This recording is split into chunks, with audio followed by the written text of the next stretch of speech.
बिस्मिल्लाहिर्रहमानिर्रहीम। मैं हूं सज्जाद और आप देख रहे हैं मेरा यूट्यूब चैनल ए ब्रो। पिछली वीडियो के अंदर हमने कवर की थी टाइप्स ऑफ टाइल्स और उनकी एप्लीकेशंस। इस वीडियो के अंदर हम मेजरली कवर कर रहे होंगे और हमने बात की मेजरमेंट्स कैसे लेनी है। जब भी आप टाइल परचेजिंग में जाते हैं, टाइल परचेजिंग के लिए जाते हैं, तो जो सबसे बड़ी आपके साथ दो नंबरी या स्कैम या धोखाधड़ी हो रही होती है वो ये होती है कि आपके एक्चुअल में स्क्वायर मीटर लगने हैं 10 स्क्वायर मीटर या 20 स्क्वायर मीटर। फॉर 10 की एग्जांपल लेते हैं, 10 स्क्वायर मीटर आपके इन एक्चुअल लगने हैं, लेकिन वो करते क्या है, कैलकुलेशन के अंदर आपको बताते हैं कि जी आपके जी 12 स्क्वायर मीटर लगेंगे। आपका बिल भी 12 स्क्वायर का मीटर का बनता है, आपको पैसे भी 12 स्क्वायर मीटर के चार्ज किए जाते हैं। लेकिन जो प्रॉब्लम होता है, प्रॉब्लम कहाँ पे होता है, प्रॉब्लम होता है वहां पे कि जब आप वो देने लगते हैं तो 10 स्क्वायर मीटर देते हैं। अब आपके एक्चुअल में लगने ही 10 स्क्वायर मीटर थे, तो उन्होंने 12 का बिल बना के रेट भी कम बेशक कर देते हैं, लेकिन वो 12 के पैसे लेके आपको 10 स्क्वायर मीटर देते हैं। आपकी टाइल पूरी भी हो जाती है। जब पूरी हो जाती है टाइल आपकी, क्योंकि लगनी ही 10 स्क्वायर मीटर थी, तो आप समझते हैं कि यार उसने हमें टाइल पूरी दी है, जबकि वो पूरी तो नहीं दी हुई। तो इसके लिए आपको ख़रीदारी पे जाने से पहले या कारीगर से भी बात करने से पहले आपको खुद तगड़ा होना पड़ेगा, खुद समझना पड़ेगा कि बात की मेजरमेंट करते कैसे हैं।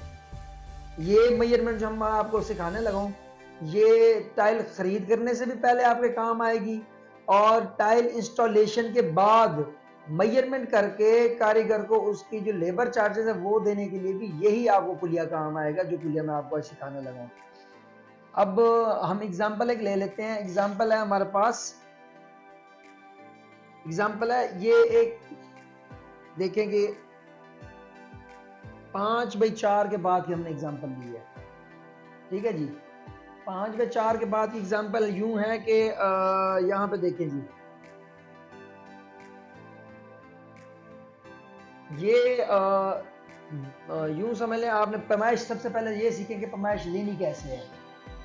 पैमाइश हमने कुछ इस तरह से लेनी है कि जो दरवाजे के सामने वाली दीवार है, ठीक है, उसको लेना है एक कोने पे, यहाँ पे मेजरिंग टेप रखना है और यहाँ तक हमने पैमाइश ले लेनी है। अब जब हम इस कोने से लेकर इस कोने तक पैमाइश ली तो ये हमारी 5 हो गई। ये 5 हमने एक पेज पे लिख लिया। अब दरवाजे के साथ वाली दीवार, उसकी आपने पैमाइश लेनी है। उसके भी इस कोने में दीवार पे आपने इंची टेप रखना है और दूसरे कोने तक आपने पैमाइश ले लेनी है। ये यहाँ से लेकर यहाँ तक, ये हमारी होगी 4 स्क्वायर फीट। अब ये हमारा डिटरमिन हो गया कि बात कितने साइज का है, 5x4 का। अब हमने डिटरमिन करना है इसका, या इसका हमने ढूंढना है पेरीमीटर या लपेट। लपेट ढूंढने के लिए दो तरीके हैं। एक तरीका ये है कि आप यहाँ पे मेजरिंग टेप रखें, इसको यूं घुमाएं, ऐसे घुमाते जाएं घुमाते जाएं घुमाते जाएं और वापस वहां पे लेके आए जहां से आपने शुरू किया था, तो ये आपकी लपेट आ जाएगी। दूसरा तरीका क्या है, अगर आपने फ्लोर डिटरमिन कर लिया है, हाँ ये याद रखिएगा कि ये जो तरीका कार आपको सिखाने लगा हूं, ये रेक्टेंगुलर या जो बदगुनिया बात नहीं होते, गुनिया के अंदर बात है, उनके लिए गुलिया है। बदगुनिया बात के लिए आपको अलग से मैं बताऊंगा। अच्छा जी, आपने ये, अब इसका हमने डिटरमिन करना है पेरीमीटर। अब स्टेप 1 आ गया पेरीमीटर डिटरमिन करने का। वो क्या है कि अब ये जब रेक्टेंगुलर बात है, 5 के सामने वाली दीवार भी 5 की ही होगी और 4 के सामने वाली दीवार भी 4 की ही होगी। तो अब यूं समझ लें कि 5 जमा 5 कितना हो गया, 10। ये दो दीवारों की मैंने पैमाइश जमा कर दी पेरीमीटर निकालने के लिए। फिर ये दो दीवारें रह जाती हैं, 4 जमा 4 कितना हो गया जी, 8। ये आ गया हमारा 8।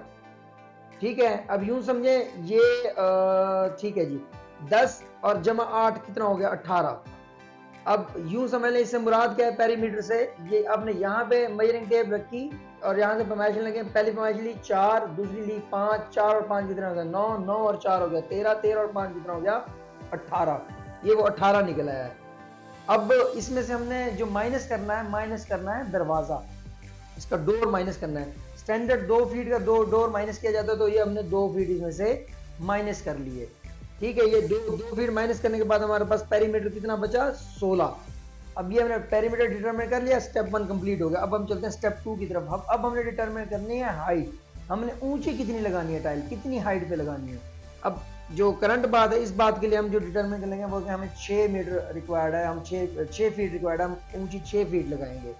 ठीक है, अब जब आपने ये डिसाइड कर लिया कि आपने कितने फीट ऊंची लगानी है, अब आ जाता है वॉल के स्क्वायर फीट आपने निकालने, स्क्वायर फीट।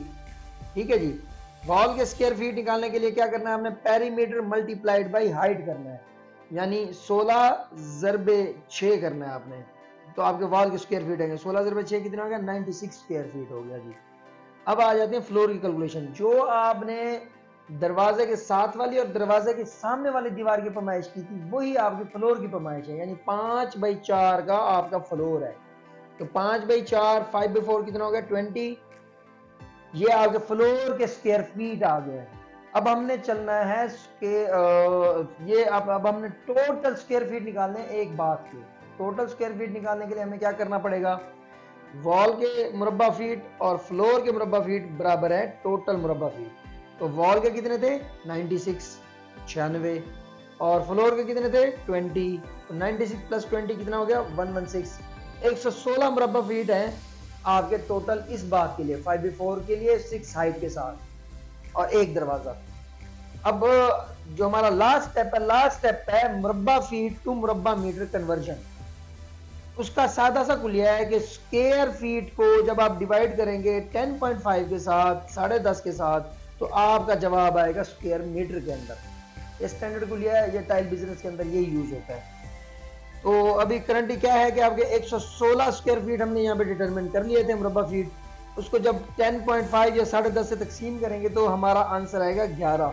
यानी हमारे टोटल इस 5/4 के बाद के अंदर, जिसकी हाइट हमने 6 रखी है और एक दरवाजा है, इसके अंदर 11 स्क्वायर मीटर टाइल इंस्टॉल होगी। ये आपने पक्का कर लेना, आपकी 11 स्क्वायर मीटर टाइल इंस्टॉल होगी। इसके अंदर आपने किसी से भी धोखा नहीं खाना। जब भी जाना है आपने परचेजिंग के लिए या किसी से कारीगर वगैरह से भी बात करने के लिए, तो ये आइडिया आपने लेके जाना है, फिर ही आपने आगे की तरफ चलना है, ताकि आपके साथ कोई धोखा ना कर सके। मेरे ख्याल में इस वीडियो के लिए आज इतना ही काफ़ी है। इंशाल्लाह मिलते हैं नेक्स्ट वीडियो के अंदर। थैंक यू, अल्लाह हाफिज़।